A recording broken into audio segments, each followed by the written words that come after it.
it's Sheri Vegas here, and in this resin wave tutorial I'm going to be showing you some of my new favorite sort of game-changing tips, tricks, techniques, whatever you want to call it, when it comes to creating a really cool beachscape using resin.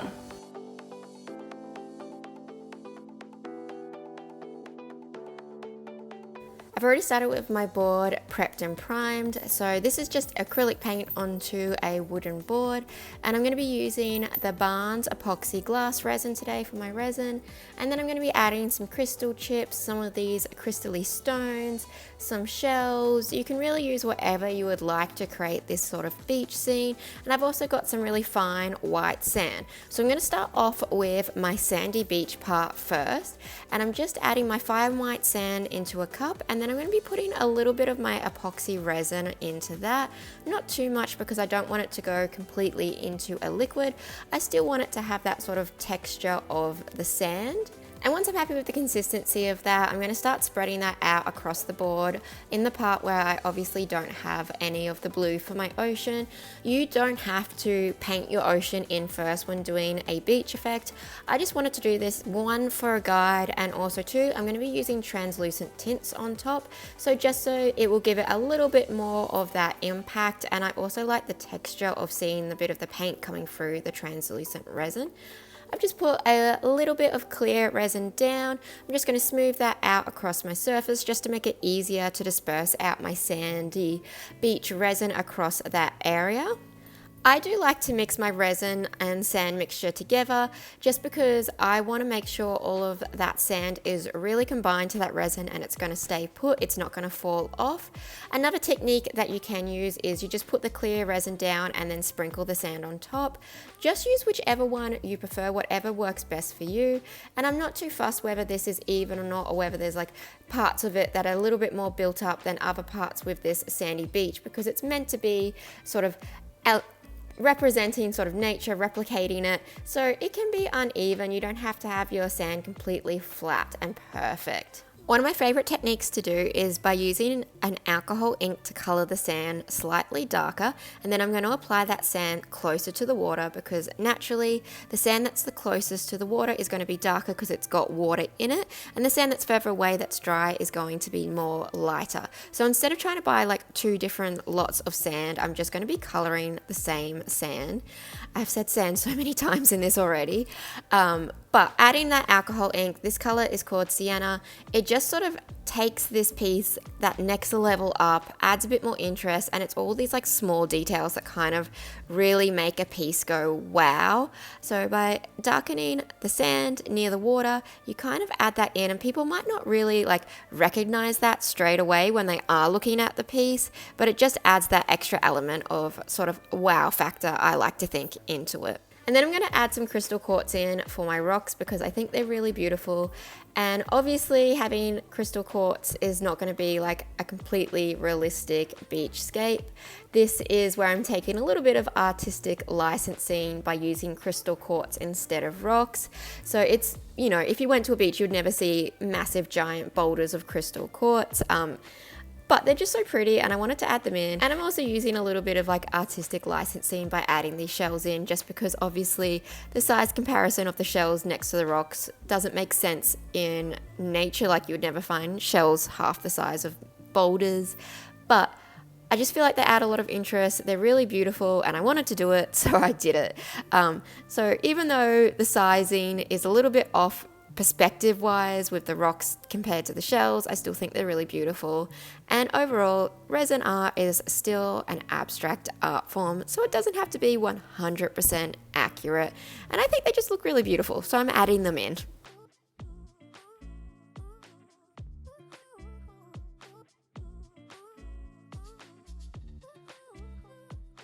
When it does come to adding like your shells, crystals, and your rocks into your piece, less is more.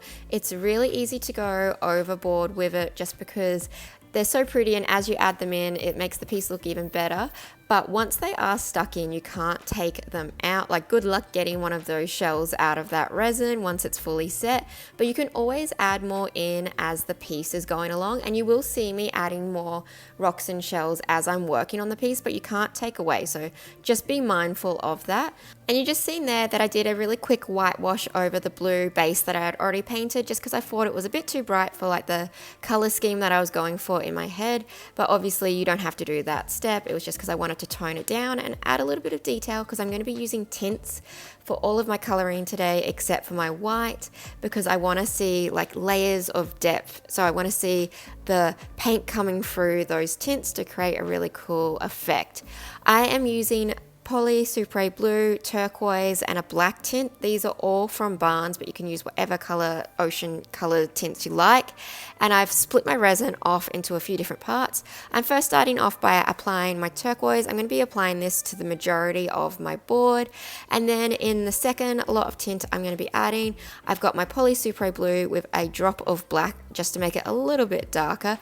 And then I'm going to be applying that over the top. Now, when I do any sort of ocean wave effect, I always like my ocean to be really blended. I don't want to see stripes of the different colors that I've used to create that. And you want to have the lightest color that you're using the closest to the shoreline and have the rest of the colors slowly getting darker as they're going out. I will pour over the top, and I also like to use my paddle pop stick to blend those colors together, and I also like to use my heat gun. You can blend them however you want, but I just love it when they're super blended that you can't see the difference between the colors. You can just see that it's gradually getting darker as it goes out to the ocean.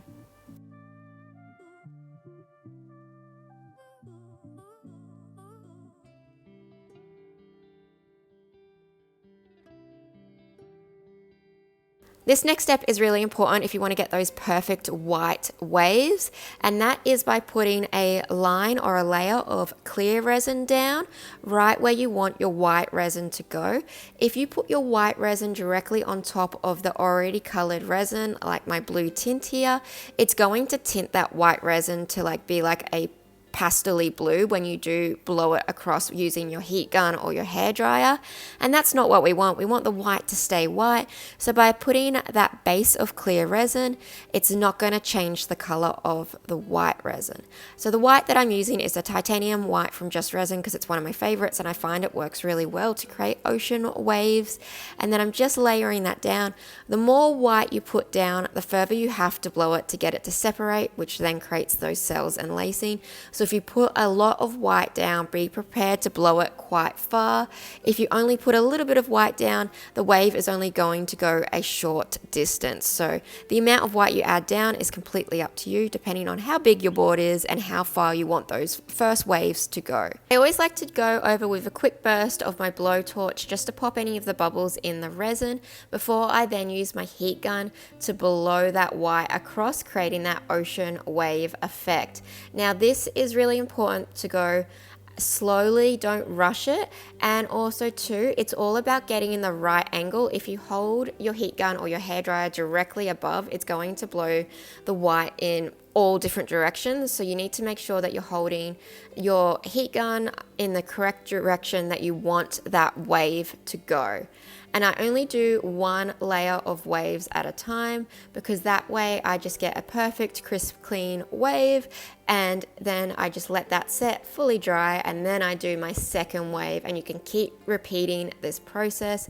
It just means that you're not muddling up your waves, because if you try to do all of them at once, when you use your hairdryer or heat gun to blow them, they're all going to blend in together. So if you want to have really well defined waves, you need to do them all in separate layers. Something that I do like to do is use my paddle pop stick with just a little bit of the white resin on and go back in and define that edge to my wave, because when I do use my hairdryer or heat gun to blow that out, you do kind of lose that and it softens it quite a lot, but that's just a personal preference thing. That's not something you have to do. Now for the last wave that I'm going to be doing, I have tinted the resin just because I wanted the end to be a little bit darker than what it was, but that is once again personal preference, because I didn't think the end of this piece was dark enough for what I had envisioned. And then I'm just adding clear resin down. I'm going to blend that all out and just do the exact same process I did for the last two waves.